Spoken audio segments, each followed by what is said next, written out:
Hey there, War Thunder players and YouTube citizens. This is SOS Hawkins, and I'm hoping to settle a couple of debates and maybe just provide a small point of reference to something that gets a lot of discussion in the War Thunder community, as well as provide a detailed glitch report / broken flight model explanation.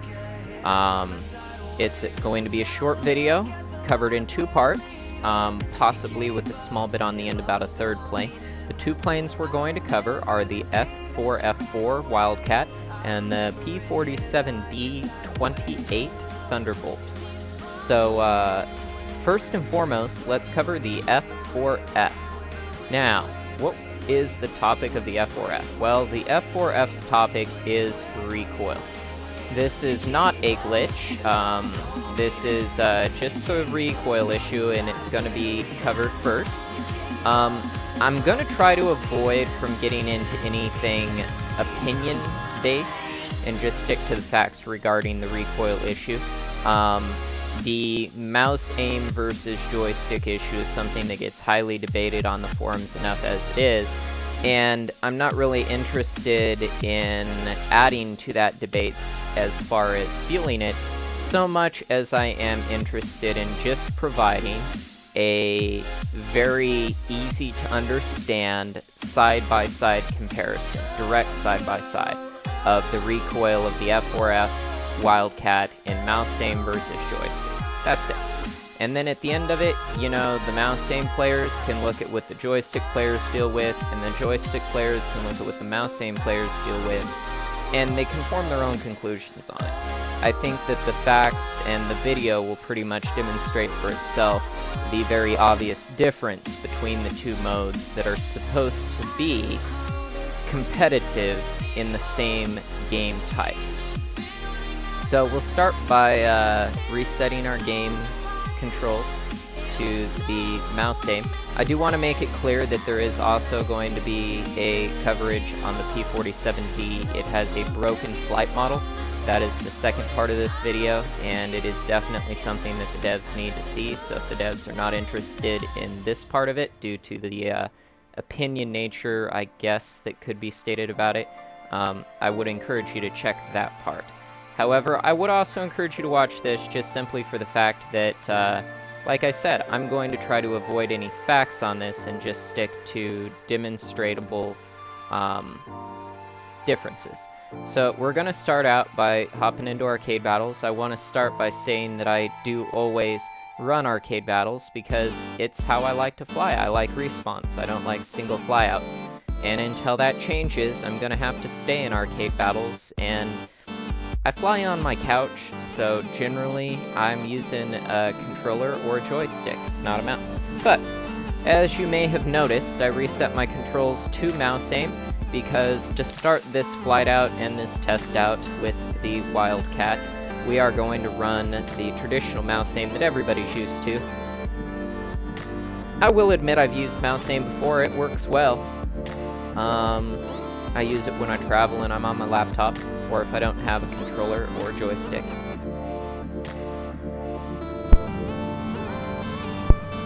I do apologize for extended load times in this video. I don't game on the best computer in the world.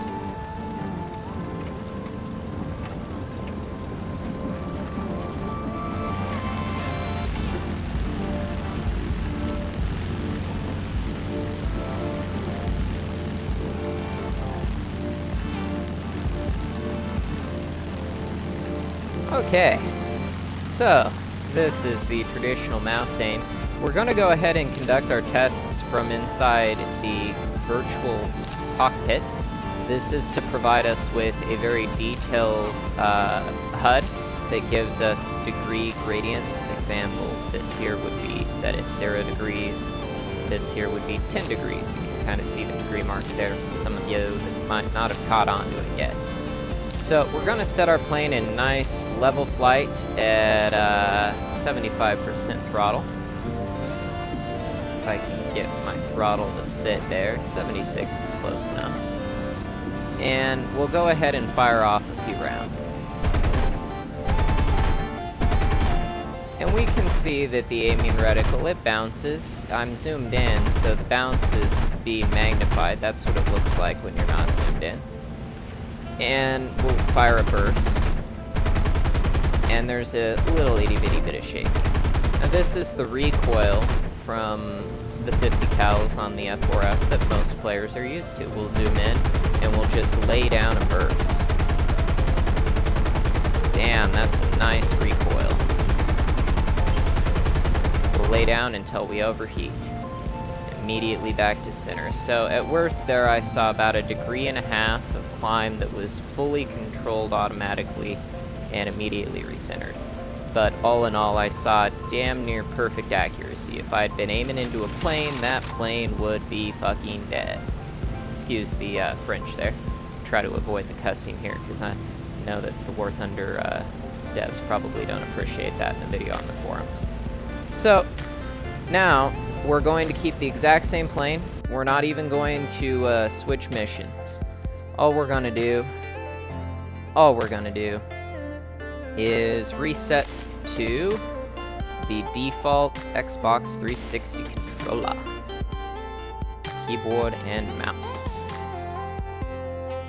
Now these are the default controls, which are arguably not the best controls in the world, but we'll run with them, and it's on simplified mode. Now, you'll immediately notice my plane drifts. That's because once you switch over to joystick mode, you immediately have to deal with full control of your aircraft, including drift. Your aircraft actually operates like an aircraft. You'll have to give me just a second, because the default profile has the sticks reversed from what I'm used to. And here, we'll go ahead and fire a single burst. And you can see I climbed 2 degrees. We'll reset back to center, and we'll fire an extended burst. And we'll reset back to center, and we'll fire until the guns overheat.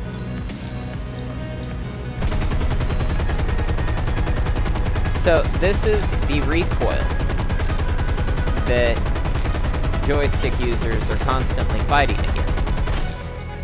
In mouse aim, I was able to just click a button and my plane shot a stream of bullets in a straight direction.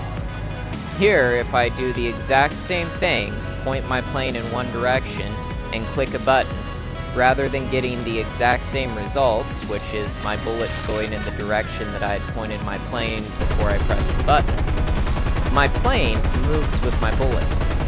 It moves with my bullets to such an extent that I can put my plane into an arc, and I can turn and climb simultaneously using my own bullets. Look at that. I'm pulling myself into a climb and a turn using nothing but the recoil of my gun. It's such an extensive recoil that I can put my plane into a dive, and a very shallow dive nonetheless, but I can put my plane into a downwards angle and have my plane get pulled out of the downwards angle by my guns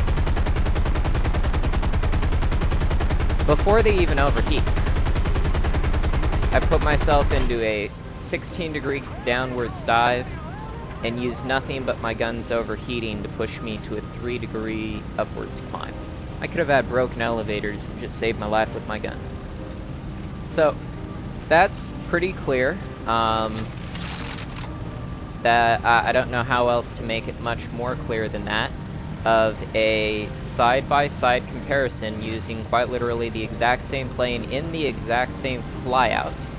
A side-by-side comparison of the default controls for a controller versus a mouse aim user.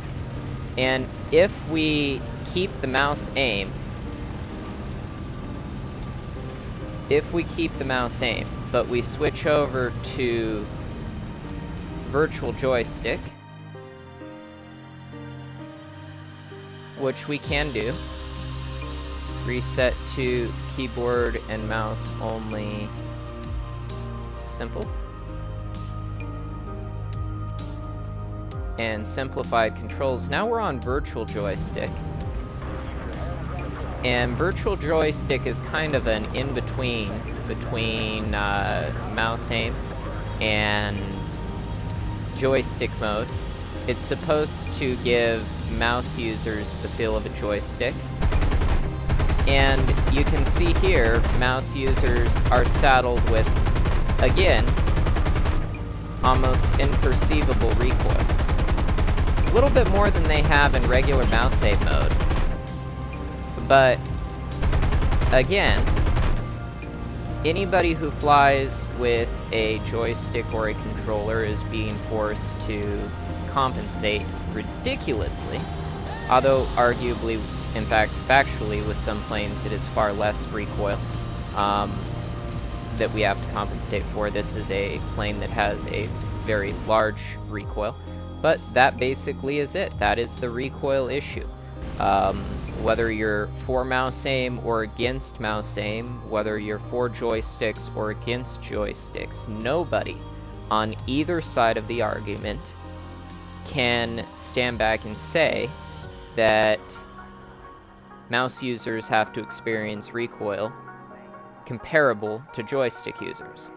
The fact that has just been clearly demonstrated is that anybody using a joystick or a controller is required to learn an entirely separate skill of recoil compensation from anybody else who uses any form of mouse control mode. And that's simply it.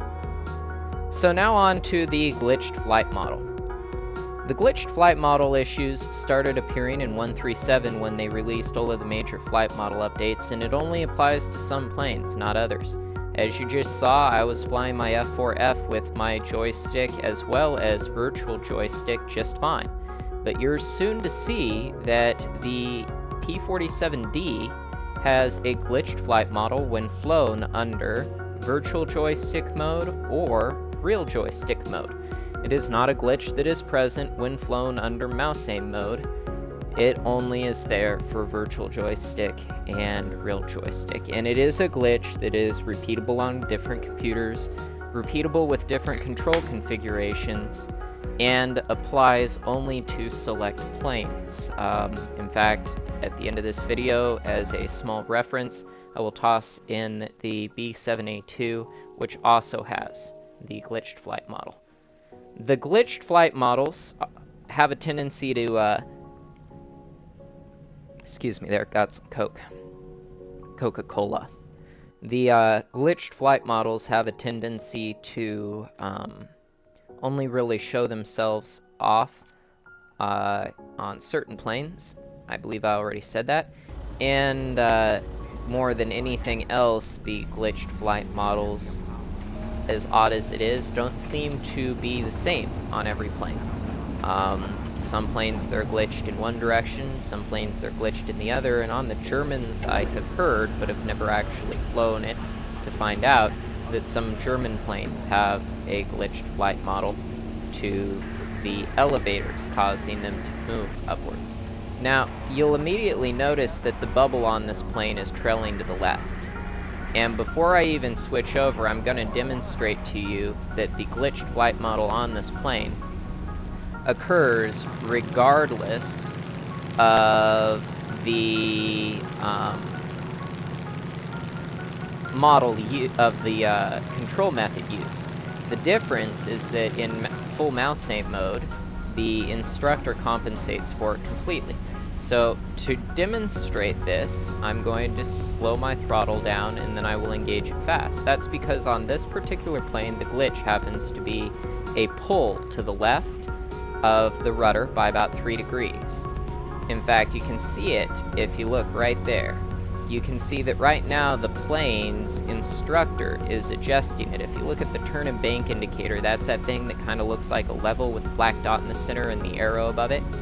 That is off-center. That indicates that the plane is actively being adjusted to maintain a stable and level flight.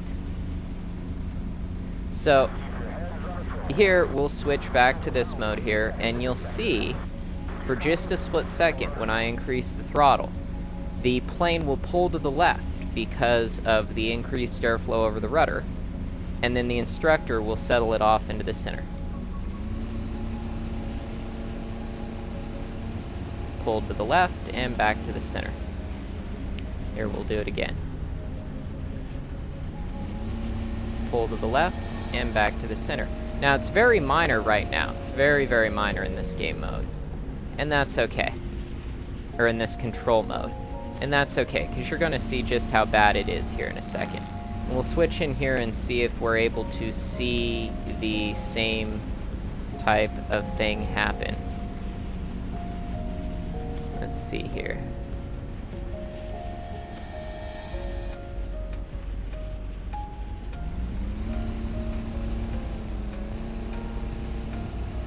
You can see the bubble getting worse when I web it.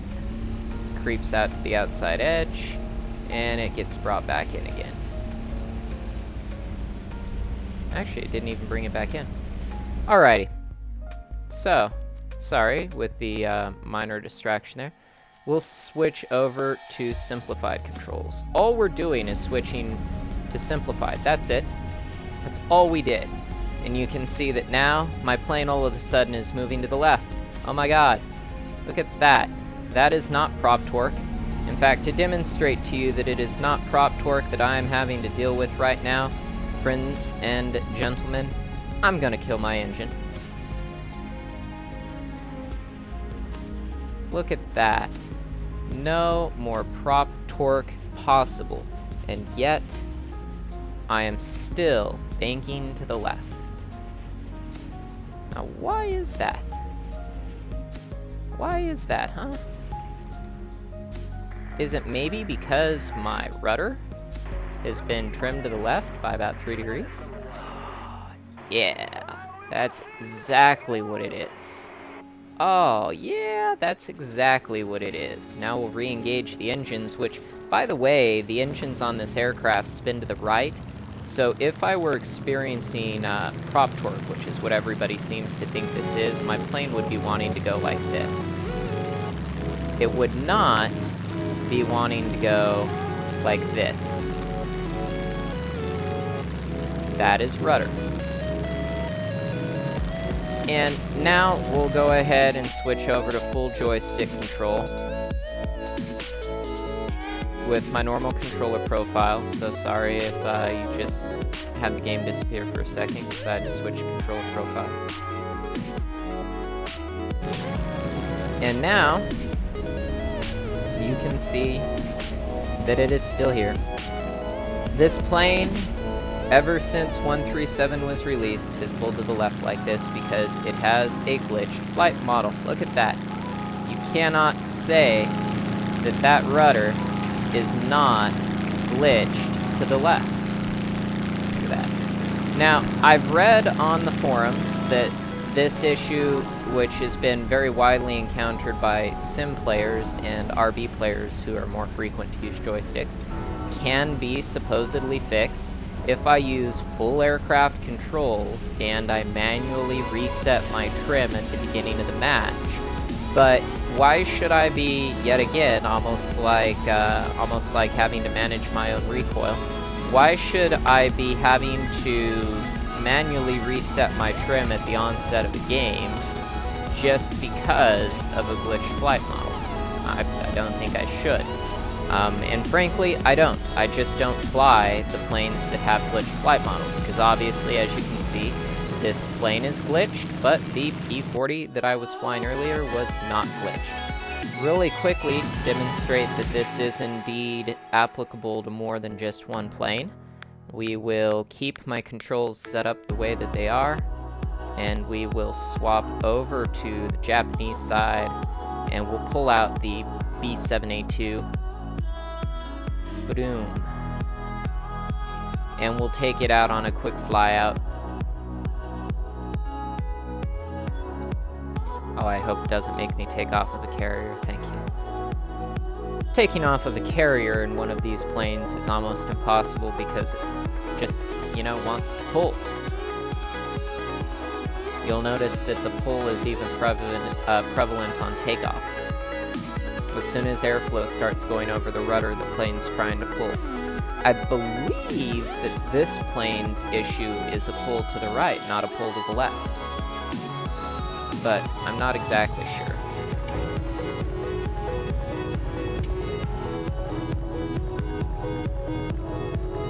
Can't really see if the rudder is tilted on the ground.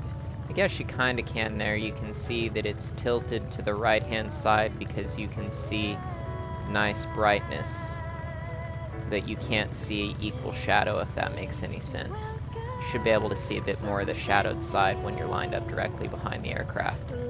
But back onto the point, let's take off. This one definitely does have a tilt to the right. You'll see it start pulling to the right immediately. Yep, we've already pulled 23 degrees. Now we're at 24. Oh, nope, 23 and a half. So we're off the ground now, and you can see this plane is pulling horribly hard to the right. And that's because, yet again, if we look, it's almost the exact same 3 degrees offset. And yet again, if we look in the gauges in the cockpit, you can see that the turn and bank indicator here, now that we're actually off the ground and now that it is not being adjusted for, is indicating pull to the right. So we'll go ahead and even it out here. A little bit of leftward yaw, or a little bit of leftward tilt there.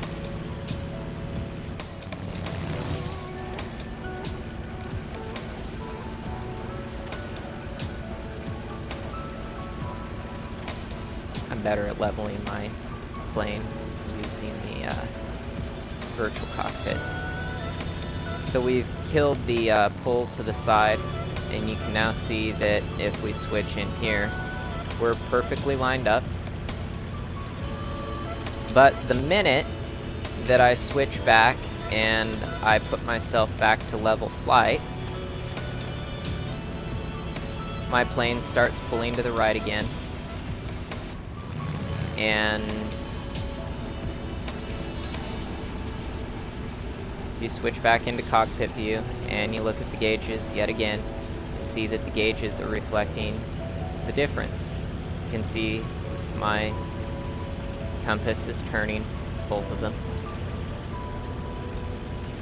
And yet again, if I quit real fast and hit the hanger and pull out the nearly identical, aside from not having forward guns, B5, and take it up, it doesn't have the glitch. I don't get it. I don't understand why the B5 wouldn't be glitched, but the B7 would be, but I'm not a dev, I guess, so maybe this was some type of a test that you guys were running on flight models and you all forgot to turn it off before sending it out. I don't know. I would just like to see it fixed so that I can fly a bunch of the planes that I don't fly right now. Just off the top of my head, I know that all of the Japanese biplanes are glitched out. Obviously the B7's glitched out, the P-47D is glitched out, the F-6F series is glitched out. You can see this one has a perfectly aligned rear rudder. And we'll take off here. And I'm not drifting in either direction on my takeoff. And I get into the air and I'm not drifting in either direction in the air. Because it's like, oh my goodness, you know, you switch and you look at the plane underneath and its rudder is perfectly aligned. No alignment issues with that rudder. Look at that. And no alignment issues with the gauges in the cockpit. No drifting on my compasses.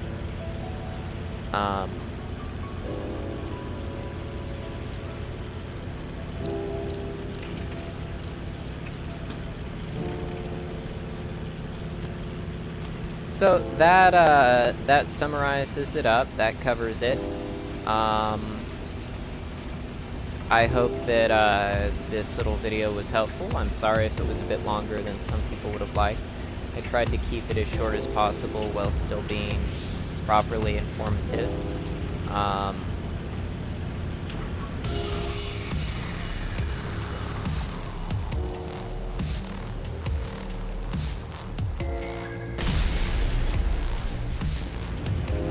And now, because I have nothing better to do to end this film, I will destroy my own ship by torpedoing it and kamikazing the bridge. Too bad it didn't work. Okay, guys, I hope that this video helped out. I hope that it cleared up some of the misconceptions about the pulling that people are experiencing with their planes. Yes, prop torque exists. No, it is not what most people are experiencing when they're complaining about their planes pulling. I also hope that it provided a good side-by-side comparison of the accuracy issues that joystick users have to deal with, and I hope that it hopefully made some mouse users think. As a gamer, I like to play games personally where I know that my opponents have a fair chance against me. I'm not somebody who has ever boosted or has ever padded my stats, and I can honestly say that if the tables were reversed and if the controller had a sufficient edge over the joystick over the mouse, such an insanely demonstratable advantage as that I personally would want the opposing players to have a little bit better chance against me. I like even playing fields. So, hopefully it doesn't start a flame war, but there it is. And thanks to anybody who comments, and have a good evening. Bye.